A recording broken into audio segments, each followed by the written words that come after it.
മയ്യനാട് കണ്ടച്ചിറ സ്വദേശി വിനീഷാണ് പിടിയിലായത്. ബംഗളൂരു കൊല്ലം റൂട്ടിലോടുന്ന കല്ലട ബസ്സിലെ ഡ്രൈവറായിരുന്നു ഇയാൾ.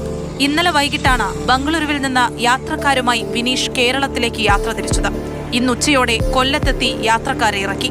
സ്വന്തം വീട്ടിലേക്ക് പോകുന്നതിനിടെയായിരുന്നു പ്രതിയെ കൊല്ലം ഈസ്റ്റ് പോലീസും കൊല്ലം സിറ്റി പോലീസിന്റെ ഡാൻസ് ഓഫ് ടീമും ചേർന്ന് പിടികൂടിയത്.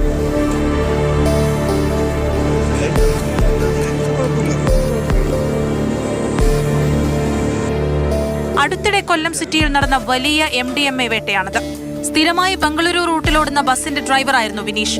ഇയാൾ MDMA കടത്തുന്നുവെന്ന് ഡാൻസ് ഓഫ് ടീമിന് വിവരം ലഭിച്ചിരുന്നു. തുടർന്ന് ഇയാൾ ദിവസങ്ങളായി പോലീസ് നിരീക്ഷണത്തിലുമായിരുന്നു.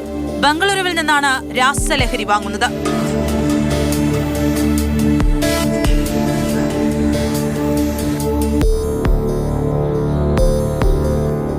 വിപണിയിൽ 4 ലക്ഷത്തോളം രൂപ വില വരും കയ്യിലുള്ള രാസലഹരിക്ക്. ഓണനാളുകളിൽ വിൽക്കാൻ വേണ്ടിയാണിവ കൊണ്ടുവന്നതെന്ന് പോലീസ് പറഞ്ഞു. കൂടുതൽ അന്വേഷണങ്ങൾ നടത്തുകയാണ്. മാതൃഭൂമി ന്യൂസ്, കൊല്ലം.